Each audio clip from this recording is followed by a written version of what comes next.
안녕하세요. 강북연세병원의 최일원입니다. 환자분들이 항상 궁금해하고 있는 게 그 시술과 수술의 차이점에 대해서 궁금해하시는데, 의사 입장에서는요, 그 수술과 시술의 차이점은 이 환자분한테 행하는 방법이 이게 영구적인 변화를 일으키느냐 아니면 영구적인 변화를 일으키지 않느냐, 이런 것들이 가장 중요하거든요.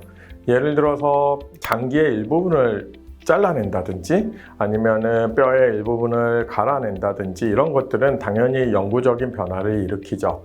그래서 이런 것들은 수술 쪽으로 분류가 되는 것들이 많고, 이런 것들이 없이 당장 급한 것들만, 그 약물이라든지 이런 것들을 주입하는 것들은 대부분 시술로 분류가 됩니다. 그래서 의사들이 생각하는 기준은 그 환자분들이 생각하는 시술하고는 기준이 조금 달라요. 제가 얘기를 들어보면 오히려 그런 쪽에 가깝더라고요. 치료 기간이 오래 걸리고 그 다음에 복귀하는데 오래 걸리는 걸 수술이라고 생각을 하고, 짧으면은 그거는 수술이 아니고 시술인 거 아니냐, 그런 기준은 사실 조금 어폐가 있습니다. 왜냐하면은 수술 중에도 굉장히 치료 기간이 짧은 치료들이 있고, 시술 중에도 치료하는 데 있어서 시간이 늘어지는 경우도 있거든요. 저명하게 이 분류를 나눈다고 하면은 당연히 몸의 변화, 근본적인 변화에 대해서 논하는 게 맞다고 생각합니다.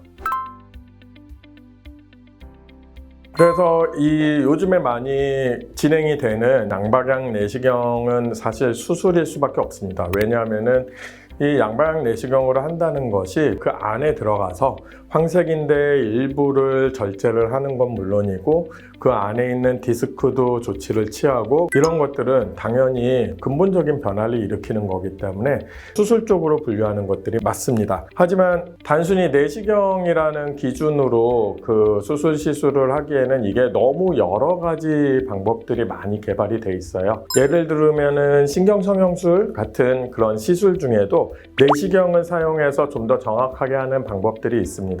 그거는 당연히 시술이죠. 그거는 시술인데, 제가 전에도 몇 번 해봤지만 이것들은 사실 그렇게 비용 대비 아니면 하는 방법 대비 효과가 좀 제한적이기 때문에 그것보다는 조금 더 발전된 이런 양방향 내시경 방법으로 하게 되는데, 그러다 보니까 이런 양방향 내시경 방법은 좀 더 근본적인 걸 해결하기 위해서 몸에 조금 더 침습적인 방법을 동원하게 되죠. 양방향 내시경은 근본적으로 근육을 손상시키는 것도 굉장히 최소화하고 조직의 손상 자체를 굉장히 최소화하기 때문에, 이런 양방향 내시경이 그런 시술하고 비교해서 그렇게 회복 기간이라든지 입원 기간이라든지 이런 게 크게 차이가 나지 않습니다. 그러다 보니까 저한테 분명히 양방향 내시경 수술을 받고 퇴원하고 잘 회복된 환자분들이 주변 분들한테 얘기를 하면 본인도 시술인지 수술인지 헷갈려하고, 그 다음에 주변 분들은 야, 그 뭐 하루 이틀 입원하고 퇴원했다면서 뭐 그게 어떻게 수술이냐, 뭐 이런 얘기를 하시는데, 양방향 내시경은 수술적 치료로 분류되는 것들이 맞습니다.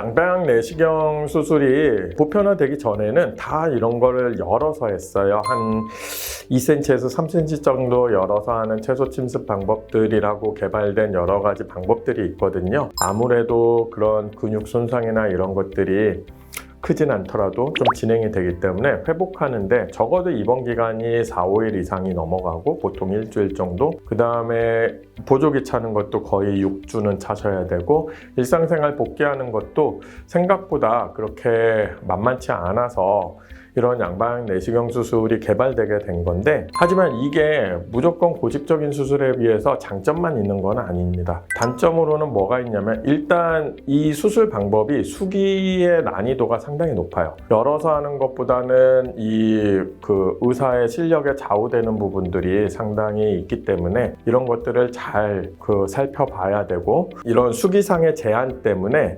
아무래도 열어서 하는 것보다 좀 손의 놀림이라든지 기구의 놀림에 제한이 있어서 재발률이라든지 아니면은 좀 더 광범위한 절제라든지 이런 거에서는 제한이 생기는 경우가 있습니다.